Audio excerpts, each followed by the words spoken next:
पण त्यांच्या हातामध्ये खूर आहे, काखेमध्ये मुंडी आहे. तुम्ही म्हणता महाराज असे कसे संत त्यांच्या हातामध्ये खुरण काखेत मुंडी? प्रश्न आहे. पण ऐका, हा खुरीचा अर्थ आपल्याला पाहायचा आहे, या मुंडीचा अर्थ आपल्याला पाहायचा आहे. संताले वरल्या दंडी, हाती खुरक्या काकीत मुंडी. पंढरपुरा पडली होड, मुटक्या परीस धांगड बूड. होड म्हणजे काय? मुटक म्हणजे काय? धांगड म्हणजे काय? संत वैष्णव मंडळी वरून आली बर का, वैष्णव मंडळी वरून आली, पण त्यांच्या खांद्यावरती मेलेलं डुक्कर आहे. ते मेलेलं डुक्कर कोणतं याचा आपल्याला यथार्थ विचार करायचा. आणि जो कोणी या अभंगाचा यथार्थ विचार जगाला सांगेल, नाथ बाबा शेवटच्या चरणामध्ये म्हणतात, तो खऱ्या गुरुचा पिता आहे बर का माताजी. एका जनार्दनी अर्थ उलटा, जो जाणे तो गुरुचा बेटा. अभंगाचा सरळ सरळ शब्दार्थ तुमच्या समोर मांडण्याचा प्रयत्न केला. आपल्या सप्ताहाचं 21वे वर्ष आहे. या सप्ताहामध्ये अनेक कार्यक्रमांनी नटलेला हा आपला भव्य आणि दिव्य स्वरूपाचा कार्यक्रम आहे. या कार्यक्रमाला आवर्जून ज्यांची उपस्थिती, त्यांच्या मुखारविंदातून आपण रामायण कथा श्रवण करत आहात. ते हरिभक्त परायण परमपूज्य परमादरणीय आमच्या ताई प्रतिभाताई गायकवाड या आज आवर्जून माझ्या कीर्तनाला उपस्थिती आहे. ताईंना द्यावे तेवढे धन्यवाद कमीच आहे आपल्या. कारण योग असतो बघा, आपल्या हनुमान नगरमध्ये आपल्या या मठावरती जे सध्या विराजमान आहे आणि आमच्या स्वामीजींचा आदेश पाळत आहेत आमच्या माताजी हरिभक्त परायण परमपूज्य परमश्रद्धेय परम आदरणीय आपल्या भागाचं नव्हे या भारताचं वैभव. असा एक राष्ट्र नाही की त्या राष्ट्रामध्ये त्यांचा आश्रम नाही. असे हरिभक्त परायण ज्ञानानंदजी बाबा सरस्वती, त्यांच्यासाठी एकदा सर्वांनी जोरदार टाळ्या वाजवा. कारण धर्माचं कार्य करत असताना असा एकदा एखादा साधू आपल्या परिसरामध्ये असावा, त्यांच्याकडे बघून आपला परमार्थ सहज होत असतो. आपण त्यांच्याकडे बघून जरी परमार्थ केला तरी तो परमार्थ सफल होत असतो. आपल्याकडे अगदी थोडा वेळ राहिलेला आहे. त्या वेळेमध्ये आपल्याला या अभंगावरती चिंतन करण्याचा प्रयत्न करायचा आहे. सर्वांगाचे कान तुम्ही जर करून जर ऐकला तर हा अभंग तुम्हाला समजेल. एक जरी शब्द तुमचा इकडं तिकडं जर गेला तुम्हाला कीर्तन समजणार नाही. अभंग नाथबाबाचा आहे. अभंग अवघड आहे, पण हा अभंग इतका सोपा आहे. तुम्हाला सांगितल्याच्या नंतर तुम्हाला कळेल, अरे वा, हा अभंग तुम्ही जर मनाभावातून तन मन धनाने हा अभंग जर ऐकला तर तुमच्या आजच अभंग पाठ झाल्याशिवाय राहणार नाही. आजच अभंग तुमच्या पाठ होईल. इतक्या सुटसुटीत अभंग आहे. अभंगाचे शब्द अवघड आहे. विरोधाभास अलंकाराच्या द्वारा नाथबाबा बोलतायत. ऐका बरं, विरोधाभास म्हणजे साधं संपर्क. तुम्हाला अजून सांगतो, तुम्हाला समजेल असं सांगतो. फूट प्रकरण, आपण त्याला फूट प्रकरण असं म्हणू. फूट प्रकरण म्हणजे सरळ शब्दाला आडा शब्द लावणे, याला फूट प्रकरण असं म्हणायचं. आणि आडा शब्द जो आहे तो सरळ करून सांगणे. ज्यांनी अभंग घेतला,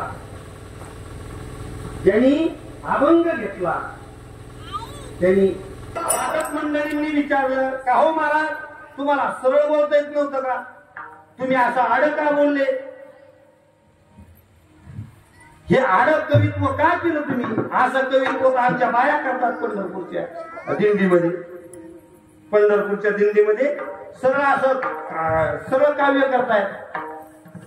तुम्हाला सांगून जाईल किती पंढरपुरामध्ये आपल्या दिंडीमध्ये आपल्या गावातल्या बऱ्याचशा महिला मंडळी असतात. त्यांना जर आपण जर म्हटलं रामकृष्ण हरी म्हणा, भजन म्हणा, एकादशी दिवशी म्हणलं ना भजन करा सर्वांनी, भजन करणार नाही, अभंग म्हणणार नाही, रामकृष्ण हरी हरी पण म्हणणार नाही. त्यांचं दुसरं चालू असतं भजन. हे भजन नाही चालत त्यांचं. दुसरं कोणतं? अरे अरे विठोबा तुझ्यात माझं मन, अरे अरे विठोबा. तुम्ही वाजू नका, तुम्ही वाजले ती कळणार नाही त्यांना.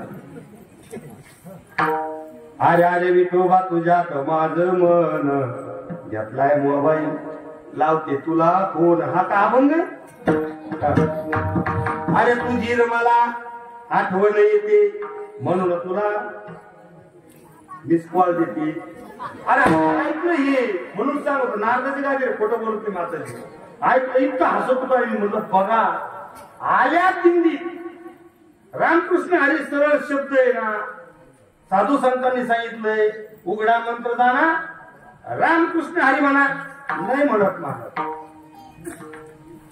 एक कदरून बाया बर का, एक म्हातारी कदरून नवऱ्याला कदरून दिंडीत निघली आणि ती आमच्या संगत होती. त्या दिंडीमध्ये ती म्हातारी नवऱ्याला कदरून निघली. ती नवऱ्यात ते दडवलं. ती जरी आमच्या संगत चलत होती पण तिचं ध्यान साधं इकडंच होतं. तिला सगळ्या बाया असा विचार करून म्हणायचं, तिला सांगायचं अगं काहीतरी म्हणा, आल्यासरशी काहीतरी भजन कर. पण ती भजन म्हणत असेल ती काहीतरी बाया असं बोलत असत अशा बाया तिच्याकडून. अगं मन संसारी, आता संसारातून बाहेर आली, आता काहीतरी आल्यासरशी म्हणाव. पण मला नवऱ्यानं मारलं ओ त्या बाई हिंदीत ते आम्ही ऐकतो. आमच्या संग माताजी पण विचारा माताजी, मला नवऱ्यानं मारलं ओ शेजारी नात्या बाई. बरं दिवाळीला दारू प्याला यानं बाई फटाका फोडला, शेजाऱ्याचा कापूस जळाला आणि लोकांनी गाद्यासारखा मारला ओ शेजारी नात्या बाई. एक म्हातारी त्याच्यातून उठली, बाई काय गाणा द्याला देवाळी तुला. तिला लगेच दुसरं प्रमाण जोडलं, त्याला लगेच दुसरं प्रमाण जोडलं. मला कशाबद्दल बोलायचं सांगतो तुम्हाला पुढे, कशाबद्दल बोलतोय मी. तिला लगेच दुसरं प्रमाण जोडलं. सोयऱ्या धायऱ्यानं आंदोलन दिलं, यांनी उभारी बाजारी नेलं, यांनी उभारी बाजारी नेलं, यांनी बाई इकून टाकलं आणि कोंड दारू पिऊन आलं व नात्या बाई. आणि कडीना राम आणि आम्ही पाहतो आपल्या दिंडीत माताजी. मला दिंडी प्रकरण सांगायचं म्हणून तिकडे घुसले. संत कोणत्या मार्गाने दिंडीमध्ये गेले, कशासाठी गेले, कशासाठी ती दिंडी काढली, आपण त्यामध्ये काय करतोय हे आपल्याला भान असावं. ऐका, असे संत उरफाटे का बोलले, संत उरफाटे का बोलले? तुम्हाला तुमच्या संताला सरळ बोलता येत नव्हतं का? कधी कधी कधी कधी सरळ बोलून चालत नाही. शांतीचे सागर काय पदवी भेटलेली? शांतीचे सागर. हरिपाठ वाचा बरं. हरिपाठ वाचल्यानंतर कळलं हे शांत नाही का. सरळ सरळ यांनी लोणी जर निघत नसत तर असं वाकडं पोट करावं लागत असतं. असे काही काही अभंग आहेत, कितीतरी अभंग आहेत. आ बाबा बाबा बायको मोठी घेतलं मुसळ लागली पाठी. वा काय अभंग आहे. आ बाबा बाबा बायको मोठी. नवऱ्यापेक्षा बायको मोठी असती का? आ बाबा बाबा बायको मोठी घेतलं मुसळ लाग बरबोटी असत कमी, पण मुसळ घेतली त्याच्या मागे लाग.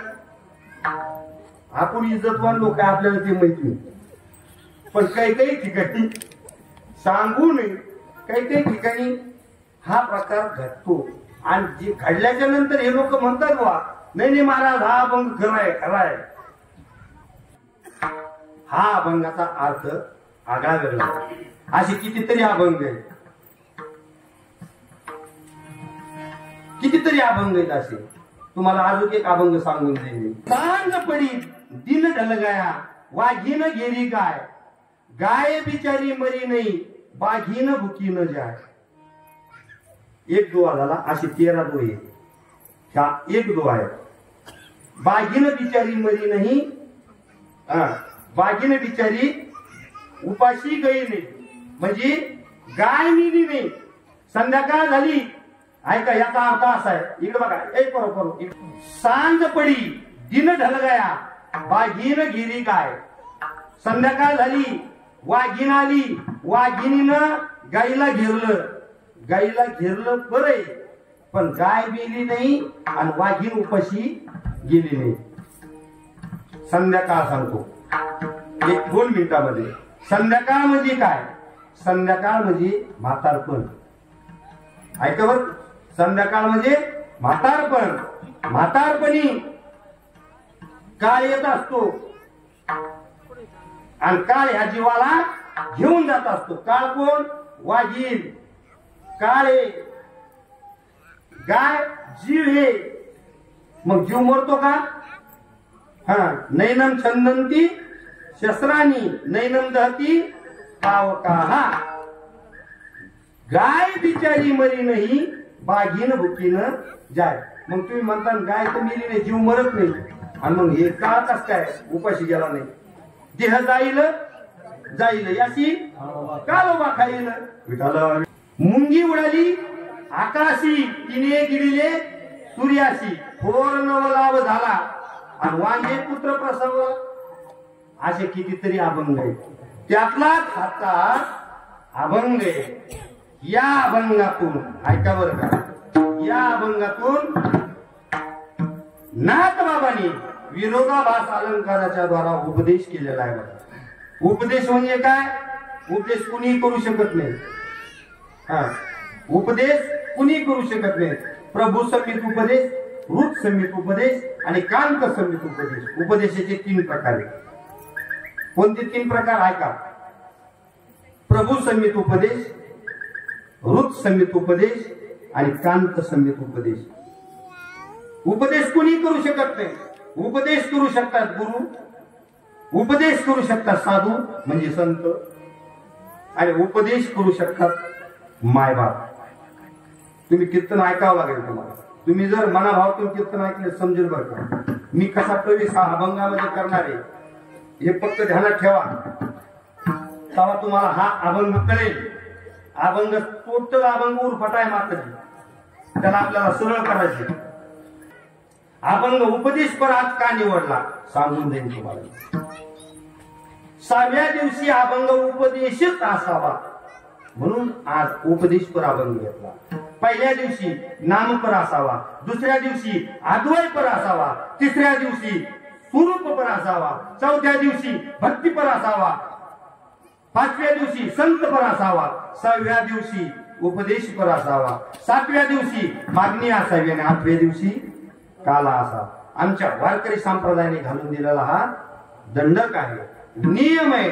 म्हणून आज 6वा दिवस आहे आणि या 6व्या दिवसाची कीर्तन रूपी सेवा माझ्याकडे आलेली आहे. आणि या 6व्या दिवसाच्या कीर्तनासाठी उपदेशपर अभंग या ठिकाणी हनुमंतरायाच्या सेवेसाठी निवडलेला आहे. मला उपदेशावर बोलायचं होतं. हनुमंतरायाचं नाव आलं म्हणून 2 मिनिटं हनुमंतरायासाठी बोलून जाईल. आपला हनुमंतराय जागृत स्थानी महाराज. का जागृत स्थानी? काल तुम्हाला कळलं. कडीकडीला पाऊस झाला हे पावसात कुठले इथं या शिवारामध्ये इथं पाऊस नाही. कडीकडीला सगळीकडून वारं झालं, इथं वारं नाही. का? हनुमंतराय आपले जागृत नाही. साक्षात हनुमंतराय जागृत आहे. जोपर्यंत हा आपल्या हनुमान नगरीमध्ये जागृत राहतील आणि जागृत ठेवायचं काम आपलं, हा हनुमंतराय जागृत ठेवायचं काम आपलंय.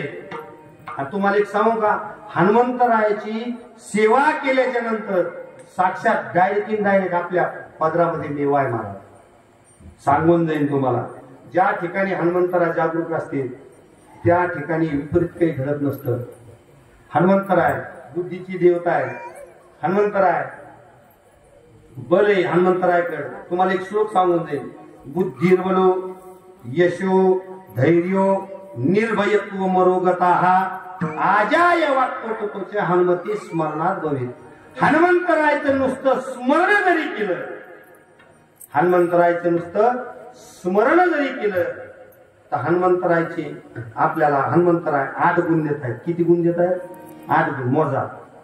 बुद्धी, बल, यश, धैर्य, निर्भयता, जन्म मरणातीत, आरोग्य, वाक चातुर्य.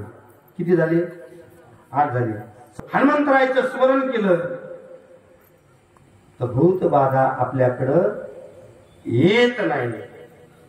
हा, येत नाही, येऊ शकत नाही. हा, म्हणून हनुमंतराय साक्षात आपल्या या अखंड हरिनाम सप्ताहामध्ये साक्षात रामकथा आहे. ताईच्या मुखाविंदातून आपण रामकथा श्रवण करताय, आनंदाची गोष्ट आहे. पण एक लक्षात ठेवा, जिथं इथंच नाही, जिथं रामकथा चालू आहे तिथं माझे हनुमंतराय साक्षात उभे आहेत महाराज, साक्षात उभे.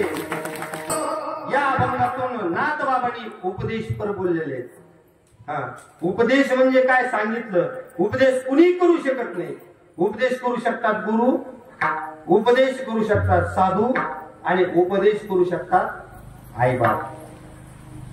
साधू, गुरु आणि आईबाप. आता ऐका बरं का, उपदेश साधू करू शकताय, संत करू शकताय.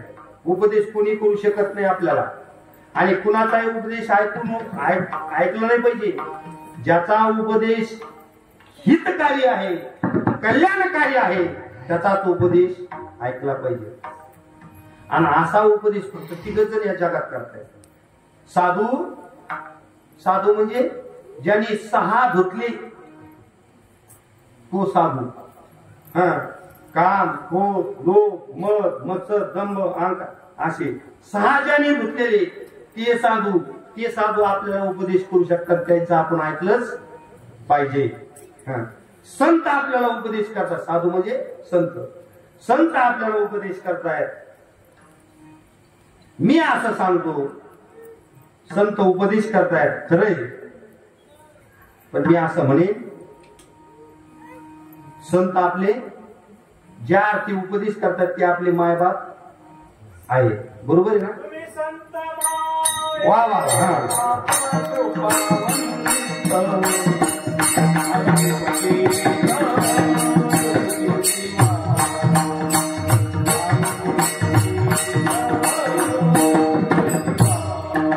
संत मायबाप आहे. बरोबर आहे ना? मी आता असं सांगत तुम्हाला, संत मायही नाही आणि संत बापही नाही. तुम्ही म्हणता बरे का? आता मी तुम्हाला पटवून देतो, प्रमाण देऊन सांगतो. ऐका, हा बंधच अवघड घेतलेला आहे म्हणून बोलावं पण अवघडच लागणार आहे ना.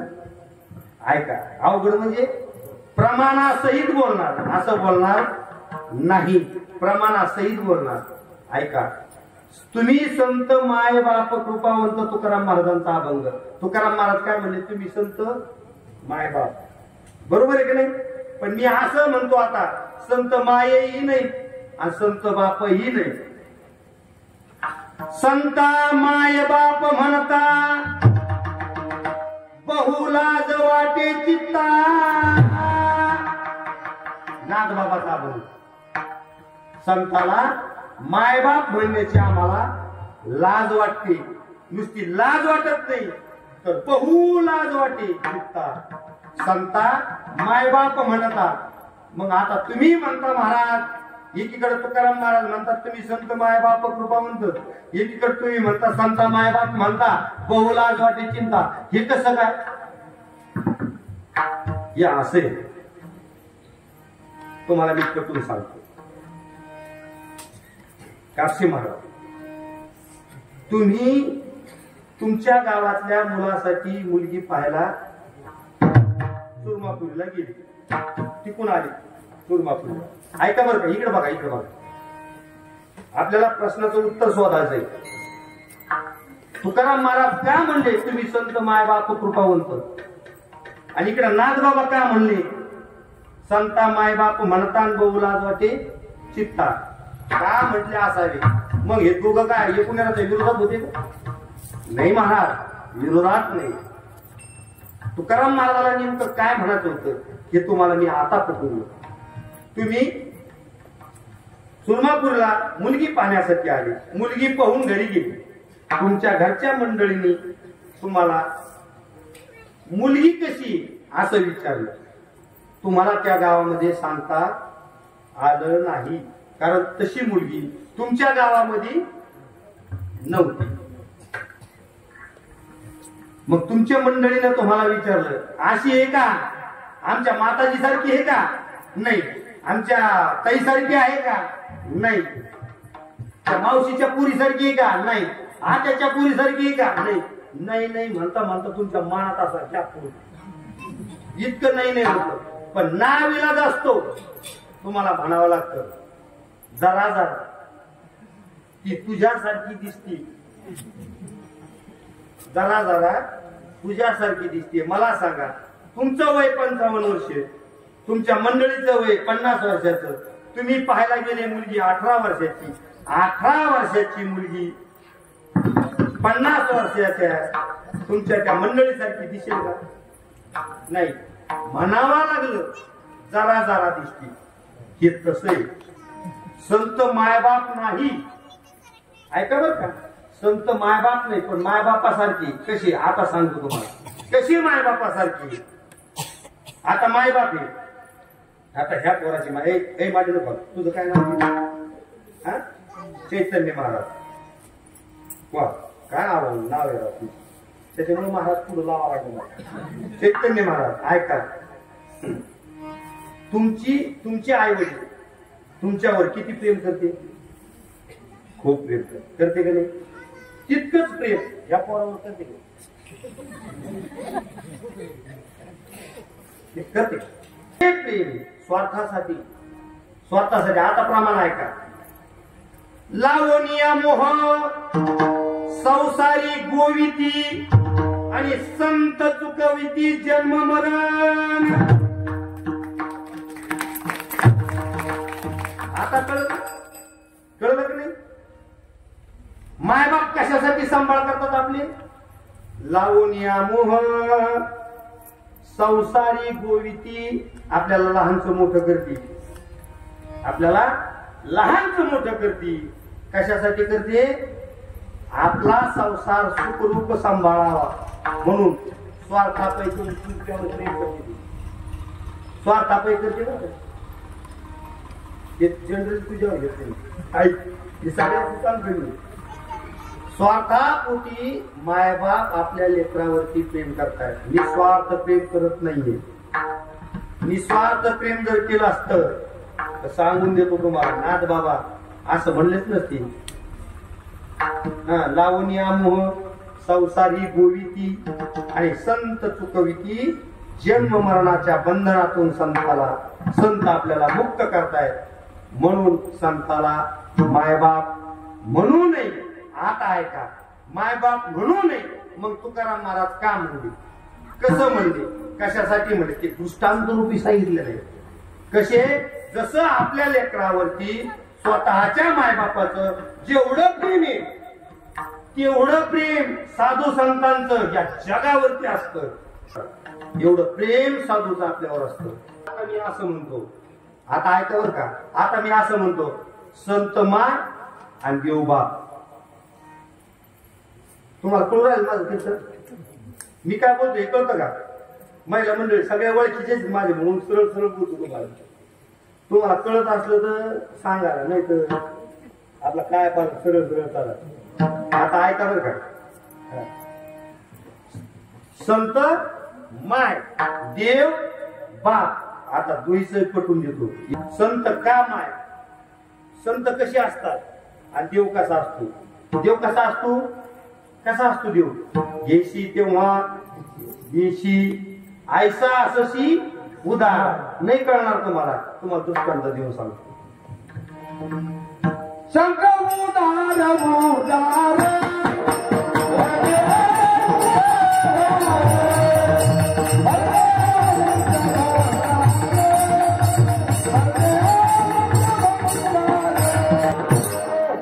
किती उदार आहे. आमच्या आबांनी प्रमाण दिलं. पण मला देव सांगायचा. देव कसा आहे? आलं लक्षात आलं तुमच्या? देव कसा आहे? घेशी तेव्हा देशी. नाही समजलं तुम्हाला मी दृष्टांत देतो. देव कसा आहे? कृष्णा महाराज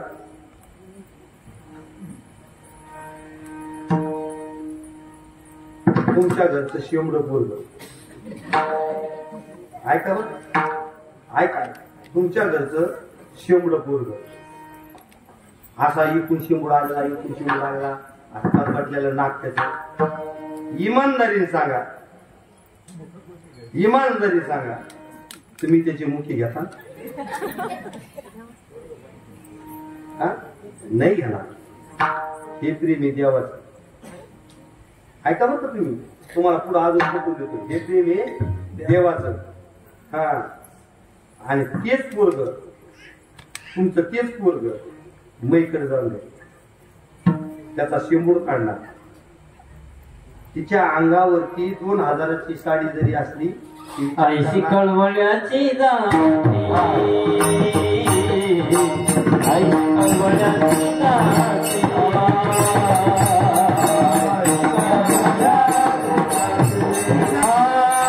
करीला भावी न प्रीती, करीला भावी न प्रीती, आईशी कळवळ्याची जाती, आईशी कळवळ्या.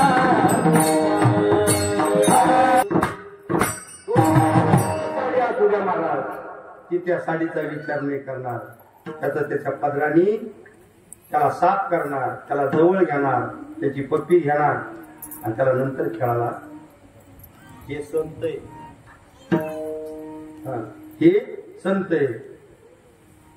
देव तसा नाही. तुम्ही म्हणता देव श्यामला विठू माझा लिकुरवाळा संगे गोपाळाचा मेळा. ते गोपाळाचा मेळा काय शेंबडी होती कधी? नाही महाराज. निवृत्ती ज्ञानदेव, सोपान, मुक्ताबाई, एकनाथ, ज्ञानदेव, तुकाराम, सावता बाबा, गोरा कुंभार, सोखा मेळा, पंकाजी महाराज, सेना महाराज, रोहिदास महाराज, कितीतरी संत. ते का शेंबडी होते का? शेंबडी नव्हती महाराज. ते देव कोणालाही जवळ करत नाही. संत कुणालाही जवळ करतात. तुम्हाला प्रमाण सांगतो. नटखट यावे, शुद्ध होऊन जावे, दवंडी पिटी भावे, चोखा मेळा. इथं कसंही जमत. नट जमतो, खट जमतो. अजून एक प्रमाण देतो. यारे यारे लहान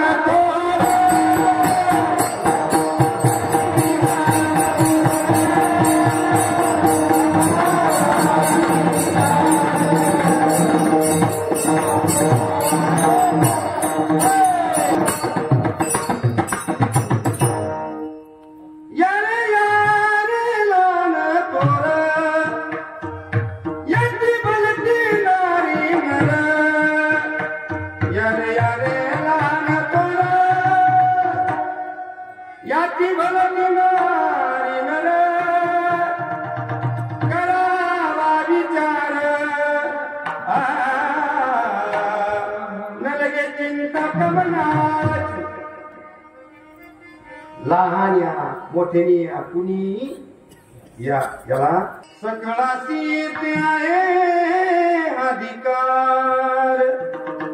इथं सगळ्याला अधिकार आहे महाराज. हा अधिकार कुणी दिला? तो आमच्या साधू संतांनी दिलेला आहे. तो अधिकार कुणी दिलाय? आमच्या साधूंनी दिलेला आहे. तो अधिकार कुणी दिलेला आहे?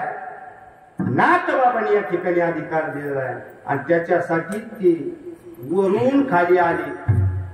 आणि खाली येऊन त्यांच्या हातामध्ये खूर आहे आणि काठीमध्ये मुंडी, अभंगाचं पहिलं चरण.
संत आले वरल्या दिंडी, हाती खुरक्या काठीत मुंडी.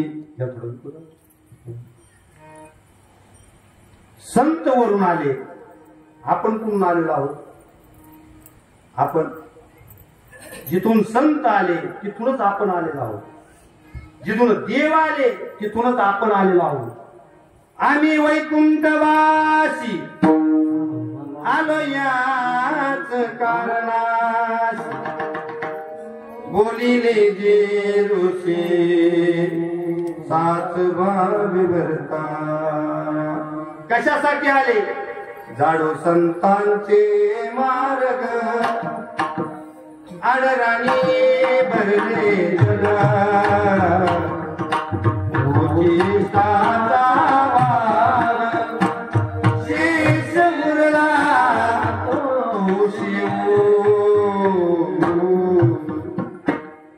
झाडू संतांचे मार्ग आले वरून आले खरे, पण त्यांच्या हातामध्ये खूर आहे आणि काठीमध्ये मुंडी आहे. ज्या संतांचा जी खूर आहे, ज्या संतांच्या हातात मुंडी आहे, ते काय संत आहेत का? त्याचा अर्थ सांगतो तुम्हाला काय. ज्यांच्या हातामध्ये एका हातामध्ये खूर आहे, एका हातामध्ये मुंडी, काठीमध्ये मुंडी. खूर म्हणजे काय? थोडक्यात सांगून जाईल तुम्हाला मी. खूर म्हणजे हातामध्ये चिपळे आहे. खूर म्हणजे हातामध्ये चिपळी. ती चिपळी म्हणजे बघा तुम्ही, त्या चिपळीला दोन दोन आतमध्ये ते हे असतात पात्रे, दोन दोन पात्रे असतात. इकून दोन तिकून दोन, दुसऱ्या चिपळीला इकून दोन तिकून दोन. किती झाल्या? 8 झाल्या. त्या अष्टमहासिद्धी ऐका बरं का, अष्टमहासिद्धी आहेत का? अष्टमहासिद्धी वळंगती द्वारी, त्याच्या पुढं दवडिता. त्या अष्टमहासिद्ध्या जवळ घेतलेल्या एका हातामध्ये आणि काखेमध्ये मुंडी. आता मुंडी म्हणजे काय? आता हा विना त्यांनी घेतला, तो बघा तो विना घेतलाय, पण त्या काकामध्ये काय आहे? विण्याचं मुंडके. संत वरून आले, ऐका, संत आले वरून, हातामध्ये चिपळी, खांद्यावरती विना आहे. खांद्यावरती विना कशासाठी? हातामध्ये चिपळी कशासाठी?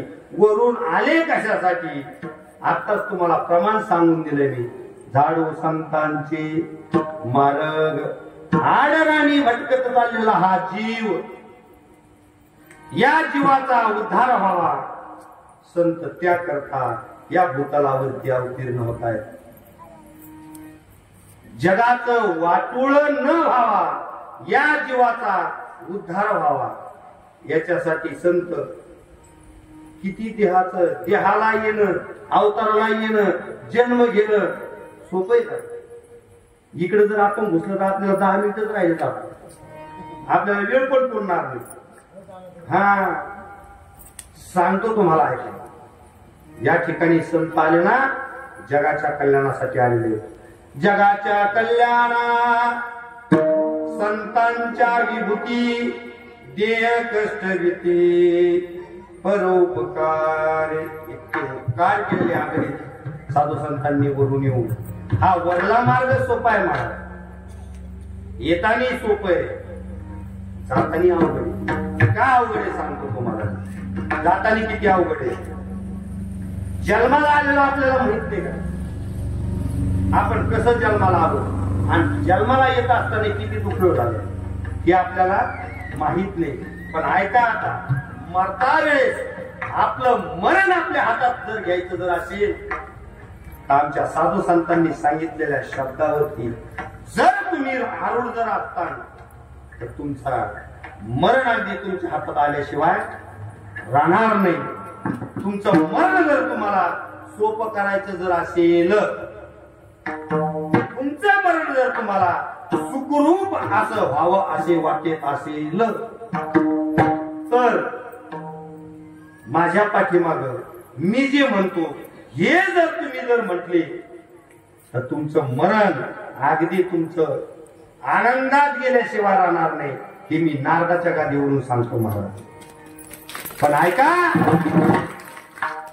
ते नाव घेण्यासाठी, इथं कीर्तनाला येण्यासाठी, महाकाळ्याहून हनुमंतनगरला येण्यासाठी पुण्य लागते. पुण्य आणि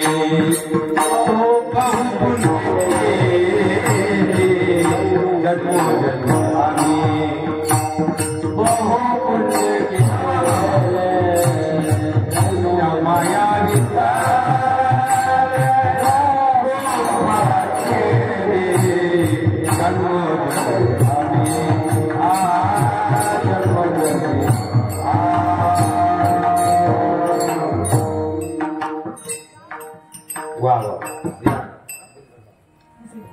बर बर. जन्मोजन्मी आम्ही इथे येण्यासाठी बरं का आपण जे आलोत ना, आपलं पुण्यही मारा. आपण दिंडीत जायचं ना, दिंडीत जायला पुण्य लागतं माताजी. पहा, आमचं पुण्य कमी पडलं, आम्हाला त्यातून मागे यावं लागलं. पुण्य लागतं. पूर्ण वारी व्हायला तात्या पुण्यही लागते. पूर्ण वारी व्हायला नाही, पूर्ण जीवन सफल करण्याकरता आपल्याला इथं या ठिकाणी आपण आलो कशासाठी. आपल्याला पहिलं चरण जरी कळलं तर परिपूर्ण झालं. आपण इथं आलो कशासाठी, आपण इथं येऊन नेमकं करतोच काय, आपण इथं येऊन करतोच काय हे आपल्याला कळतंय. मग एवढे आपण आडणी हा पशु काय पाप पुण्य जाणती, उत्तम मध्यम भोग भोगीती. तसं तर नाही ना आपल्याला कळतं महाराज. आपल्याला कळतंय दोन वाट आहे माताजी, एक काटेची वाट आहे, एक चांगली वाट आहे. कोणत्या वाटात जाणार तुम्ही?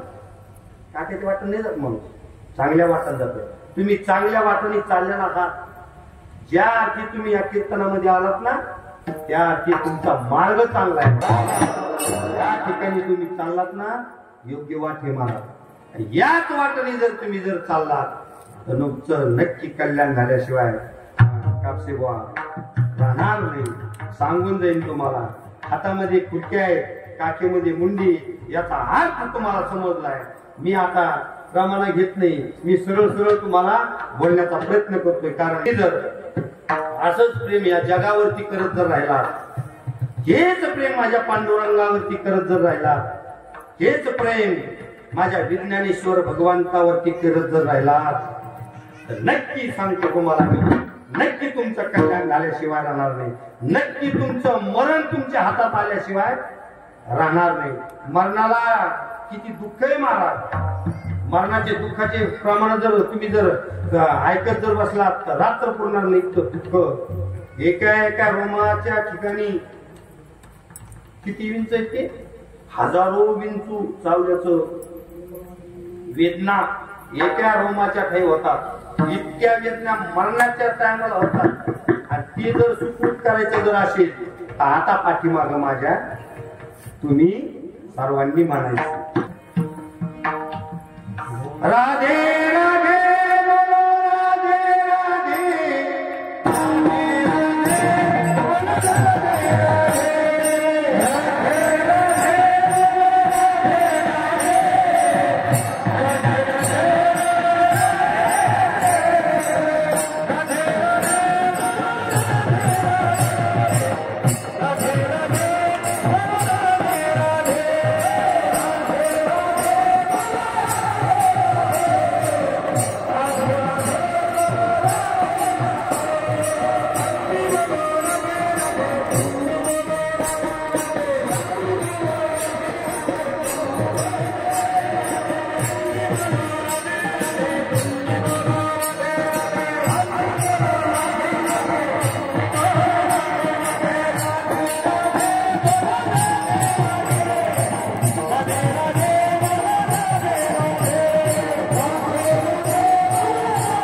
राधे वरल्या दिंडी हाती खुरक्या काचीत मुंडी. आता पुढलं चरण आहे का? पंढरपुरा पडली होड मुठक्या परिस धांगड गोड. होड म्हणजे काय? पंढरपुरामध्ये पैंज लागली. कोणती पैंज लागली? मुठक हुशार आहे का धांगड हुशार? मुठक म्हणजे एक साधू वृत्तीचा संत पंढरपुरामध्ये. साधू वृत्ती म्हणजे एक आंतरभावाने जगाला न कळत परमार्थ करणारी वृत्ती ज्याची झालेली ते मुठक म्हणायचं. मुठक नाही अर्थ नाही कळाला. मुठक्या आतल्या गाठीचा कळत. आतल्या गाठी ज्याला काय म्हणायचं? मुठका. परमार्थ करणारा असा एक वर्ग आहे. तो जगाला समजत नाही महाराज हा परमार्थ करतोय का काय करतोय, पण त्याचा परमार्थ चालू असतो. त्याला म्हणायचं मुठक्या. मुठक्या परिस धांगड गोड. आता धांगड कोण? धांगड म्हणजे वारकरी. उघडा मंत्र दाना आणि राम कृष्ण हरी म्हणा. धांगड याचा अर्थ ते बी सांगू तुम्हाला. धांगड तर कळत असेल. धांगड दिला तस अगदी याने नाचो प्रेमानंदे रामनामाची या छंदे. आता तर कळलं असं. हा पंढरपुरा पडली होड पैन लागली. मुठक भारी का धांगड भारी. त्याचा अर्थ असा नाही त्याच्यासाठी नाही, याच्यासाठी पाहिजे. परमार्थ कोण जास्त करते? पैन याच्यासाठी. मुठक्या परिसर धांगड गोड. तिसरं चरण आहे का? आता आली वैष्णवांची मांदी. वैष्णव त्या ठिकाणी आले पण त्यांच्या खांद्यावरती मेलेलं डुक्कर. याचा अर्थ काय सांगतो तुम्हाला? की आड्यारानांनी भटकत चाललेलं जे घे ना याला मेलेलं डुक्कर म्हटलं. साधू या आडरानाने भटकत चाललेल्या जीवाला यांचा उद्धार व्हावा म्हणून ते आपल्याला खांद्यावरती घेते. ही बाबा कधी कधी शिवी देऊन सांगितलं, कधी कधी लागून या पाया विनवितो तुम्हाला रे टाळी बोला मुखी नाम. कळलं तुम्हाला? ही आडरानाने भटकत चाललेल्या जीवाला सहज बोलून शिकवलं. सहज बोलणे हित उपदेश आणि करुणी सायास शिकविती. असं सायास करून एक आडानी भटकत चाललेला जीव आपल्या स्वतःच्या खांद्यावरती घेतला. आली वैष्णवांची मांदी मेले डुक्कर बांधिले खांदी. पंढरपुरा पडली गोड त्या परीस धांगड गोड. आणि शेवटचं चरण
Yeah.